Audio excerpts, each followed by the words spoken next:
뭔가 도전하려고 해. 하지만 야, 네가 할 수 있겠어? 너 지금까지 안 됐잖아. 이 안에서 떠들어 제끼는 걔네들을 알아차리는 거. 그런 거부터 훈련이 돼야 돼요. 이게 마인드풀니스고 이게 이제 현재 존재하는 연습이거든요. 네네. 그때 내 생각이 나를 지금 괴롭히는가 아니면 도움을 주고 있는가 그러려면 이 마음의 소리를 듣는 연습을 하셔야 돼요. 제가 하고 있는 브랜드가 힐링 시티잖아요. 네. 근데 사람들한테 힐링의 개념에 대해서 먼저 설명을 해드리고 예. 있어요. 그때 워크숍에도 설명을 해드렸었는데 네. 사람들이 힐링하면 보통 생각하는 게 가만히 누워서 쉬거나 명상하고 그냥 뭐 좋은 거 좀 듣고 누워있고 이런 거 생각하는데 사실 힐링은 그거보다 훨씬 광의한 범위거든요. 힐링이라는 건 내가 지금까지 했던 경험과는 정반대의 경험을 하는 거예요. 예를 들어서 이걸 좀 전문적으로 표현하면 언패턴 하는 거예요. 뭔가 패턴이 되어 있는 걸 언패턴 하는 거예요. 그래서 제가 만약에 살아온 삶이 용수철처럼 이렇게 감겨있다 치면 그게 너무 나를 힘들게 했어요. 그러면 이 반대로 감아주는 거를 하는 거고 그게 예를 들어서 내가 태어나서 우리 집에서 항상 사랑을 받지 못했다고 생각을 들 정도로 그런 대우를 받았어요. 그럼 이 사람은 항상 나는 사랑받지 못할 존재야. 아무도 날 사랑하지 않아. 라는 생각을 갖고 살 거잖아요. 그러면 이 사람에게 힐링은 아, 나는 사랑받을 수 있는 존재구나 라는 거를 깨닫고 그러기 위해서 많은 경험을 하는 거예요. 그래서 사랑을 받고 싶다라는 마음을 내야 받을 수 있잖아요. 근데 그 관념을 깨고 나오기가 어렵거든요. 집에서 엄마 아빠가 날 예뻐하지 않아서 난 사랑받지 못할 존재라고 생각해. 근데 이 사람이 이게 지금까지 했던 경험은 이렇지만 앞으로는 달라질 거야. 내 생각하기 나름이야. 내 생각이 바뀌면 내 삶이 바뀌어. 이거를 알아차리고 이 관념에서 나오기 위해 나 사랑받을 거야 라는 마음을 먹고 사랑을 받기 위해서 다른 경험을 하는 것. 그게 이제 작은 경험. 정말 사랑받는 경험 하나, 둘, 셋, 네 개 이렇게 쌓이다가 아, 나는 사랑받을 수 있는 사람이 되는구나 하고 작은 성공이 모여가지고 큰 성공이 되는 거잖아요. 그런 식으로 언패턴 하는 게 힐링이거든요. 그러면 네. 이게 결국에 사랑과의 관계잖아요. 네네네. 그래서 나는 항상 사랑을 갈구하고 있어. 네. 사랑받지 못해서. 네. 그러면 적어도 내가 이 사람한테 사랑을 줄 때 네, 그 네. 사람도 나에게 사랑을 건네줄 수 있는 사람을 만나야 되는 거잖아요. 아닌가요? 이거는 네. 또 사랑에 대한 개념 정리가 필요해요. 왜냐면 이게 과연 진짜 사랑일까요? 이게 선물이에요? 나 이걸 사랑하니까 너한테 줄 거예요? 그러면 받으면 이 사람이 나한테 아무것도 안 줘도 좋다 하는 게 사랑 아닐까요? 근데 이걸 줬는데 얘가 나한테 뭘 돌려주지? 이거 줬는데 왜 아무것도 안 주지 나한테? 이거는 부모 자식 간의 사랑은 아니잖아요. 그렇죠. 예를 들어서 부모님이 뭘 주면서 우리 아이가 내가 이렇게 해줬으니까 나한테 나중에 이렇게 해줘야지. 이거는 조건적인 사랑이잖아요. 그쵸? 무조건적인 사랑은 아니잖아요. 근데 사실 이 무조건적인 사랑을 할 수 있는 사람이 전 세계 1%도 안 된대요. 전 세계 1%. 저는 절대로 거기에 속한 사람이 아니네요. 저는 그 아닌 기본 스타일이 아니어서. 받고 싶다. 너무 받고 싶다. 저는 기본 테이크를 좋아하는 사람이다 보니까. 근데 이게 솔직한 거예요. 왜냐면 이것부터 안 돼. 이 개념 자체가 자기를 속이고 아니야 나는 줘도 주기만 해도 괜찮아 하면서 자기 기만을 하면서 주기만 하는 사람은 나중에 아파요. 속이. 아, 그래요? 네, 자기 기만보다는 나 받고 싶어라고 마음 내는 게 건강해요. 네네. 차라리 너 왜 나한테 어떻게 이렇게 할 수 있어? 라고 짜증을 내는 게 낫지. 나는 그래도 다 줘야 되고 속은 썩어 문들어 가는데 못 받아서 그렇게 자기 자신을 속이는 것보다는 저는 이게 차라리 건강하다고 생각해요. 네. 근데 네. 내가 좀 사랑을 받지 못했어. 네. 그거에 대한 갈급함이 있어. 네. 사랑을 받기 위해서 네. 누군가를 사랑할 만한 존재가 있어서 그 사람에게 나의 사랑을 줬어. 네네네. 근데 그 상대가 나한테 사랑을 안 줘. 그럼 이 사람은 계속 그 상처가 커지는 게 아닐까요? 만약에 누군가가 나한테 사랑을 안 주는 경험을 또 할 수 있어요. 네. 그때 그 감정을 오롯이 느껴줘야 돼요. 왜냐면 감정을 해소하려면 똑같은 상황이 또 일어나게 되어 있거든요. 언패턴을 하려면 그 패턴이 박혔던 경험과 똑같은 경험을 자꾸 하게 돼 있어요. 예를 들어서 엄마가 날 사랑을 안 해줘서 난 사랑 못 받고 자랐다고 생각해요. 그러면 내가 어떤 남자를 만났는데 얘가 날 사랑해 주겠지 하고 만났는데 얘가 나를 사랑 안 해주는 거예요. 그럼 너무 속상하겠죠. 근데 그 속상한 감정을 안 보고 아니야 난 괜찮아 하고 무시하고 이 감정을 안 바라보고 또 다른 사람을 향해 가면 똑같은 똑같은 경험을 아하. 계속 하게 되어 있어요. 예. 나 이렇게 사랑받을 수 있는 존재인데 왜 나를 미워하는 거야? 이런 식으로 스스로를 이렇게 마음 보듬어주고 그 슬픔을 바라봐주고 그래 나라도 나를 사랑하기 시작해야지. 아, 나라도 나를 사랑해야지. 남한테 사랑을 바라기보다는 일단 내가 나를 사랑해줘야지. 예. 맞잖아요. 내가 나를 안 사랑하는데 누가 나를 사랑해줘요. 그쵸. 그쵸. 그래서 그런 마음이 가기 위해서는 자기의 감정을 다 오롯이 바라보는 과정이 필요해요. 근데 괴롭네요, 좀. 많이 괴로워요. 응, 응. 그래서 힐링이 되게 힘들어요. 쉽지 않아요. 제가 그래서 힐링을 같이 손을 붙잡고 괜찮아. 너무 힘들지만은 않을 거야. 힘든 거는 내가 쉽다고는 말을 못하게 같이 가자. 이렇게 옆에서 코칭을 해주는 사람이라 힘든 경험 맞습니다. 하지만 이걸 반드시 해내야 그 뒤에 여러분들이 아주 말끔하게 또 행복한 경험을 할 수 있어요. 정말 사랑받는 경험, 아니면 존중받는 경험, 버림받지 않는 경험들, 여러 가지. 그 강의를 들으면서 생각했던 게 그거예요. 내가 아는 한도 내에서 해결하려고 하는 것보다는 아, 이렇게 여러 명이 모여서 같이 얘기해보는 거. 그래서 그렇게 안전한 컴포트 존을 만들어주는 게 제 역할이고, 자기 속 얘기 깊은 얘기를 또 처음 보는 사람한테 의외로 못할 것 같지만 할 수 있거든요. 그렇죠. 오히려 더 편하죠. 공감을 해준다고 우리는 같이 약속을 했으니까. 네네. 저도 도와주고 있지만 또 서로 위로도 해주고 서로 이렇게 얘기하다가 또 통찰이 와가지고 아 맞네요 이렇게 가시는 분도 있고 그날도 그랬잖아요. 네네. 그때 제가 느낀 게 그거였어요. 아, 이렇게 많은 분들이 모여서 같이 얘기해보는 것도 너무 필요하구나. 나는 이런 걸 한 번도 경험하지 못했구나. 그리고 또 개인적으로 하고 싶은 사람들도 있을 그쵸, 거 아니에요. 그쵸. 그래서 뭔가 지금 내가 풀리지 않은 고리가 있다라고 생각을 할 때는 네. 우리가 신경정신과를 가기는 좀 죄로 쉽지 않아요. 그쵸? 그게 병원문을 허들이 좀 네, 높죠. 병원문을 두드리기는 힘들거든요. 그래서 이렇게 상담을 통해서 치유할 수 있겠구나. 그 생각이 저한테는 엄청난 경험이었어요. 살아오면서 크고 작은 아픔 또는 뭐 저 혼자 해결되지 않은 그런 게 있었을 때 왜 나는 이런 걸 문두드려 볼 생각을 한 번도 안 했을까. 아, 그래서 이렇게 상담이라는 게 필요하구나. 그걸 제가 정말 뼈저리게 느끼고 온 날이었어요. 그래서 선생님한테 러브콜을 한 거죠. 자, 다시 이제 얘기가 돌아가서 네. 이효리 그 엄마하고 여행하는 그 프로에서 네. 어떤 분들 이렇게 얘기하더라고요. 아, 그거 왜 봐? 뻔하지 않아? 선생님, 근데 사실 저도 처음에는 안 봤어요. 왜냐하면 뭔가 나의 아픈 부분을 마주할 것 같은 느낌이 드는 거예요. 촉이 오셨어요? 네, 그래서 보고 싶지 않아. 근데 그 친구도 똑같은 얘기를 하더라고요. 그거 뻔하지 않아? 뭐 처음에 이러고 저러고 한마디로 지지고 볶다가 끝날 때쯤은 뭐 해피엔딩으로 이렇게 끝날 거 뻔하지 않아? 그런 얘기를 하더라고요. 그런데 정작 보다 보면 그게 아니었어요. 그때 사실 뻔할 수도 있는 네. 스토리지만 그 뻔한 게 모두에게 필요해요. 네. 사실 뷰티도 마찬가지로 기본적인 게 가장 중요하잖아요. 그쵸. 좋은 거 먹고 나쁜 거 안 먹고 잘 자고 물 많이 마시고. 물 많이 마시고. 그래서 이게 너무나 중요한 건데 그 뻔한 스토리가 우리에게 모두가 필요한 그 치유의 과정이라는 거예요. 집집마다 스토리 없는 집이 없잖아요. 모두가 하나씩은 우리 집은 숨기고 싶은 어떤 면이 있잖아요. 네네. 집집마다 각자의 스토리가 패턴화 되어서 있는데 그거를 언패턴 할 것인가 아니면 나는 그냥 그걸 끌고 갈 것인가는 내 하기 나름이에요. 아니면 내가 언패턴 안 한 거는 대대로 물려지게 되어 있어요. 아동학대를 당한 아이는 또 다른 아동학대를 하게 되어 있고 똑같은 거거든요. 이게 아무리 작은 문제였지만 예를 들어서 이효리 씨가 겪은 거는 이효리 씨에겐 굉장히 큰 어떤 상처예요. 네. 근데 누구 눈에는 모든 것은 상대적이기 때문에 별것도 아닌 거 가지고 왜 저래? 라고 할 수도 있는 그렇죠. 거예요. 누군가는 엄마가 없을 수도 있어요. 네, 심지어. 네, 심지어. 이게 더 누가 더 힘들다 컨테스트가 아니잖아요. 그쵸. 그 각자의 아픔 각자가 가장 큰 거기 때문에 각자의 아픔을 케어할 수 있는 것도 내가 나만이 할 수 있는 거거든요. 지금 내 아이가 네. 어린아이일 수도 있고 네. 사춘기 아이일 수도 있고 또 네. 저같이 뭐 30대일 수도 있고 그러잖아요. 네, 네. 그랬었을 때 네. 접근 방식이 조금 달라야 하지 않을까요? 이게 스테이지가 다를 것 같아요. 어떤 부모님은 감정적인 양육을 되게 잘해서 네. 어렸을 때부터 너 이게 힘들었어? 만약에 가령 아이가 학교에 안 가고 싶다 했어요. 그러면 감정적으로 건강한 부모님은 왜 학교에 안 가고 싶어? 무슨 일 있었어? 라고 물어볼 텐데 그런 게 없는 그런 부모님들은 왜 학교에 안 가? 학교에 안 가는 건 나쁜 아이야. 그렇게 혼내키고 말도 네. 못하게 하고 들어보질 않고 그러면 이런 경험을 여러 번 한 아이들은 엄마 아빠와의 소통이 안 된다고 생각해서 말을 안 하거든요. 자기 감정을 표현을 할 수가 없어요. 네. 어차피 단정 짓고 내 얘기 안 들어줄 거니까 얘기를 못 해요.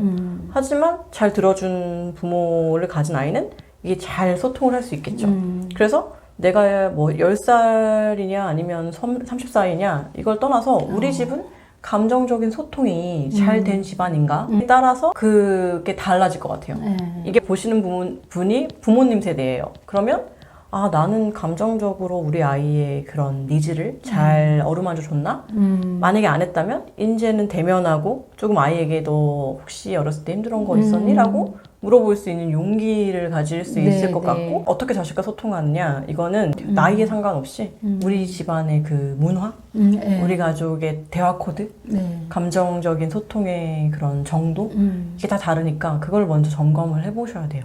자식을 키우는 입장에서 가령 내 아이들과 네. 소통을 잘하고 내 아이들에게 그런 상처를 남기지 않기 위해서는 결국에는 감정을 잘 어루만져 줄 수 있는 그쵸. 그리고 그러니까 결국에 많은 얘기를 해야 된다라는 맞아요. 네. 대화할 시간이 제일 많이 필요한 것 같아요. 근데 겉도는 대화 말고요. 네. 너 오늘 뭐 먹었어? 잠 잘 잤어? 뭐 이런 거는 매일 하는 그런 데일리 소통인데 그냥 정말 기분을 물어보는 거.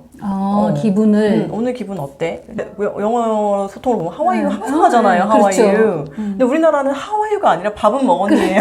우리 아들 퇴근하고 하면 되게 익숙하잖아요. 근데 그게 이제 다른 말로 어때 괜찮아 뭐 이런 뜻인 걸 알고 있지만 오늘 컨디션은 어때? 라고 물어봐도 얘기를 할 수 있는 틈이 주어지지 않을까. 우리 아들이 퇴근하고 왔어요. 저 무슨 얘기부터 나가면 밥 먹었어? 왜냐면 내가 밥을 차려줄 것인가 말 것인가. 그럼 가령 이제 밥을 먹고 왔다 그러잖아. 뭐 필요한 거 없어? 그럼 뭐냐면요. 너 필요한 거 있어? 빨리 내가 해주고 나 쉬려고. 근데 생각해보니까 누굴 위한 거죠 이거? 나를 위한 거. 생각해보니까 감정을 물어본 적이 없어요. 그러니까요. 이게 감정적인 소통이 많은 가족들 사이에서 결여되어 있어요. 그래요. 그건 우리나라의 역사와도 연관되어 있는데 이게 지금 저희가 지나가고 있는 게 감정적인 암흑기라고 생각해요. 근데 지금 저희 세대, 제가 아이를 낳으면 너무나 잘해요. 요즘은 뭐 다 해주잖아요. 그렇죠. 감정적인 소통도 잘하고. 그런데 제가 이제 양육을 받았을 땐 해도 이런 소통이 너무 없었고 그랬잖아요. 네. 그럴 수밖에 없었던 게 너무 생존이 저희 엄마 세대는 더 했고 그렇죠. 생존이 달려 있는데 생계가 힘든데 어떻게 그런 것까지 해줄 수가 있겠어요. 그래서 너무나 우리나라가 빠른 시일 내에 정말 못 살던 나라에서 잘 사는 나라로 발전하는 사이에서 물질적인 니즈를 채워주는데 너무 급급하다 보니까 다른 이 감정적인 보이지 않는 걸 채워주는 걸 많이 놓친 거죠. 저희 엄마도 맨날 얘기하거든요. 내가 어렸을 때는 그런 엄마 교육이 없어서 우리는 못 배워서 너를 그런 걸 못 해줘서 미안해. 근데 참 마음이 아프더라고요. 우리 딸아이가 대학생이 된 어느 날 저한테 그러더라고요. 무슨 얘기를 하면서. 엄마는 인지적 구두쇠잖아. 엄마 듣고 싶은 얘기만 듣잖아. 엄마 하고 싶은 얘기만 하잖아. 그러더라고요. 내가 정말 철퇴로 얻어맞은 기분. 인지적 구두쇠. 네. 걔는 저한테 패폭을 날리는 스타일이니까. 너무 단어가 센데요? 내가 우리 딸아이한테는 또 단련이 돼 있어요. 근데 그 얘기는 참 저로서는 가슴 아픈 얘기였어요. 사춘기인 우리 아이를 다 보듬어 줄 수가 없었어요.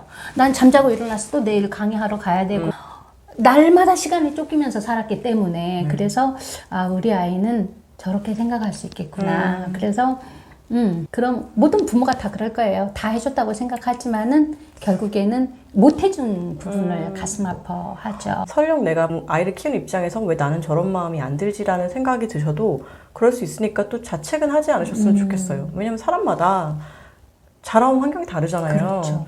누군가는 정말 아프게 자랐을 수 있고 누군가는 여유 있게 자랐을 수 있는데 그거에 따라 내가 이루는 과정 환경도 달라지기 때문에 지금 뭔가를 하고 싶으시다면 그러면 이제 내 내면을 들여다보는 작업을 이제라도 시작하셔서 만약에 내가 아직 엄마가 안 된 사람이다 하면 그걸 내 세대에서 끝내자라는 마음으로 나를 치유 먼저 하고 나서 아이를 낳으면 아이가 굉장히 잘 자라겠죠.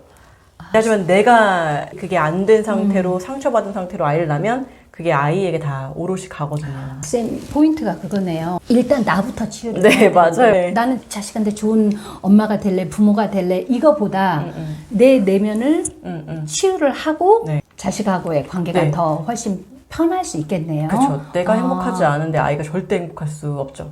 아 네, 그래요. 그래서 내가 나 먼저 돌보고 그 사랑이 차고 넘치면 아이에게 저절로 가기 때문에 그냥 지금 먼저는 날 먼저 챙기고 나를 채우는 작업을 제일 먼저 하셔야 될 일이에요. 오늘의 포인트는 그거라고 보네요. 일단 나를 치유하고 맞아요. 그게 이런 상담을 통해서 네. 또 만약에 그런 것을 할 시간이나 여유나 없는 분들도 있잖아요. 그럴 수 있어요. 네. 그 제일 많이 하는 핑계, 변명이라고 하면 이런 힐링은 이런 사람이나 하는 거야. 힐링은 경제적인 여유가 있는 사람이나 하는 거야. 돈 많은 사람들이 하는 거야. 이런 선입견을 가지고 계신 분들도 간혹 있어요. 근데 그 말은 사실 그럴 수 있어요. 왜냐면 생계가 달려있는 상황에서 내 마음을 들여다볼 시간이 없잖아요. 그렇죠.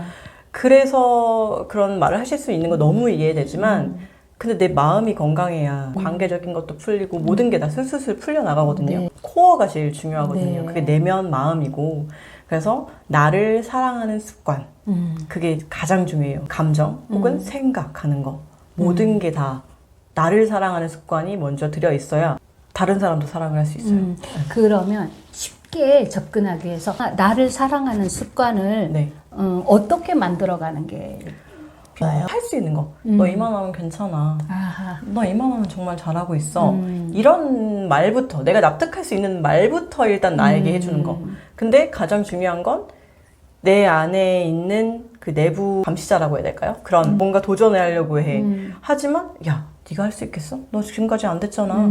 이 안에서 떠들어 제끼는 걔네들을 알아차리는 거. 어허. 그런 거부터 훈련이 돼야 돼요. 이게 마인드풀니스고 이게 존재하는 연습이거든요. 네네. 그때 내 생각이 나를 지금 괴롭히는가 아니면 도움을 주고 있는가 그러려면 이 마음의 소리를 듣는 연습을 하셔야 돼요. 그래서 나를 사랑하는 습관을 기르는 그 첫 번째는 일단 내 안에 있는 그 마음의 소리를 듣는 연습 그걸 알아차리는 연습. 가령 부정적인 게 큰 사람들은 네. 어떻게 그걸 컨트롤을 해야 될까요? 이런 분들은 과거에 실패 경험을 그쵸. 많이 하신 분일 확률이 높아요. 그렇죠, 그렇죠. 그리고 그런 소리를 주변에서 많이 들었을 거예요. 너가 할 수 있겠어? 그게 부모님이든 양육자든 뭐 남편이든 아니면 친구든 분명히 그런 걸 많이 듣고 자랐을 텐데 먼저 그건 사실이 아니고 생각일 뿐이다. 아하. 생각이야. 이건 내가 아니야. 생각일 뿐이고 그리고 망상과 같은 생각이다. 그거는 부정적인 생각일 뿐이야. 라고 생각과 나를 분리해내는 작업을 하셔야 돼요. 이건 생각이야. 아니, 내가 난 잘 될 수 있어 라고 생각하는 순간 그거를 믿고 가져가기 시작하면 그때부터 변화가 시작되는 건데 사람마다 고유한 에너지장이 있어요. 그래서 에너지 레벨이 낮은 사람은 부정적인 생각이 많이 올라올 수밖에 없어요. 예. 만약에 셀프 케어를 잘 못하고 항상 부정적인 사람들이 옆에서 있었고 재정적으로 너무 힘들고 여러 가지가 안 좋으면 에너지 레벨이 낮을 수밖에 없어요. 그러면 자동적으로 부정적인 생각이 많이 올라오거든요. 뭔가 두려움 생각도 많이 올라오고 그때 가장 주의해야 될 건 내 탓을 하지 마세요. 나는 왜 이렇게 부정적인 생각이 많지? 나는 이 부정적인 사람인가 봐. 그러면 거기서부터 역시 나는 안 돼. 나는 부정적인 인간이야. 포기하거든요. 아니 지금까지 내가 겪었던 상황이 그럴 수밖에 없었어. 인정하고. 나를 위로해 주는 거죠. 네. 그럴 수밖에 없었어. 누구든지 내 경험을 했으면 이럴 수밖에 없었어. 그런데 내가 달라지고 싶으면 내 생각이 변해야 돼. 내가 이 생각을 따라가면 내 인생이 변할까? 이게 내게 도움이 되는 생각인가?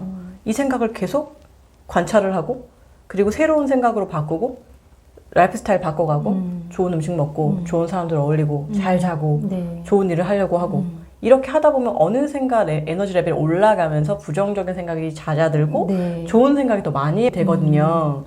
그래서 함부로 하면 안 되는 게 긍정확언 한다고 왜 자기 암시한다고 많은 분들이 나는 할 수 있다. 아침에 일어나서 나는 성공한다. 막 이런 거 하신단 우리 말이에요. 나이는 안 해요. 선생님. 그러면 오히려 다행이에요. 행여나 하시는 분이 있다면 뭐 희망을 이렇게 파시는 분들이 있잖아요. 네. 온라인에 희망을 파시는 분들이 있는데 네. 그거에 현혹돼서 그걸 같이 잘못 따라하면 더 큰 자괴감으로 다가와요. 나는 왜 이거밖에 안 되지? 이런 식으로 따라가지 말고 내가 할 수 있는 선에서 내 상황을 파악해서 거기서부터 시작을 하셔야 돼요. 그럼 내 재능은 뭔지 찾아서 그걸로 시작을 하셔야지 저거 되게 잘 나가 보인다. 저거 되게 멋있어 보인다. 나도 저거 하고 싶다. 따라하는 거는 이제 따라하는 사람밖에 안 되는 거고, 내가 어떤 재료를 가지고 있는지, 나의 재료를 이용해서 난 뭘 할 수 있을까? 뭘 하면 즐거울까? 이걸 찾아서 실현시켜 나가는 게 제 소명을 찾아서 살아가는 사람들이라고 생각하고요. 저는 그거를 찾아서 정말 즐거운 인생을 살 수 있도록 도와드리는 코치 역할을 하는 네. 사람이에요. 오늘 처음 게스트를 모셔서 얘기를 하다 보니까 좀 우왕좌왕도 하고 또 제가 인터뷰어로서 잘 이끌어 나가지 못한 부분도 분명히 있을 거예요. 그런데 이런 게 조금씩 축적이 되다 보면 좀 더 우리 브리님들에게 소통할 수 있는 방법 또는 치유하는 방법을 제시해 줄 수 있지 않을까라는 생각에서 이번 영상 만들어 봤습니다. 그리고 좀 전에 얘기했듯이 댓글로 달아주세요. 그러면은 저는 이제 거기까지는 안 되고 우리 선생님을 통해서 좋은 영상 다시 또 만들어 보는 그런 기회를 가져보도록 할게요. 혹시 마무리로 해주고 싶은 얘기 있으세요? 저는 내면의 아름다움, 내면의 질서, 평온함을 케어해주는 사람이다라고 생각하시면 편할 것 같고, 또 다음에 기회가 되면은 유익한 얘기를 해보고 싶어요. 혹은 또 다양한 고민도 제가 같이 얘기할 수 있으면 너무 좋을 것 같고, 저희 선생님께서 경험하셨던 그 워크숍에 참여하고 싶으신 분들은 제가 링크를 드릴 테니까 네. 매달 저희가 하고 있거든요. 네. 양재동에 있는 웰니스 센터에서 하고 있어요. 그걸 통해서 저와 직접적으로 소통을 하실 수 있고, 그럼 너무 좋을 것 같아요. 네. 한 분이라도 더 케어할 수 있는 기회가 되지 않을까. 너무 감사합니다. 네, 좀 더 좋은 콘텐츠를 만들어가면 좋겠다라는 생각에서 시도해봤습니다. 그럼 우리 뷰리님들 다음 주 금요일 오전 10시에 더 유익한 내용으로 찾아오겠습니다. 감사합니다. 감사합니다.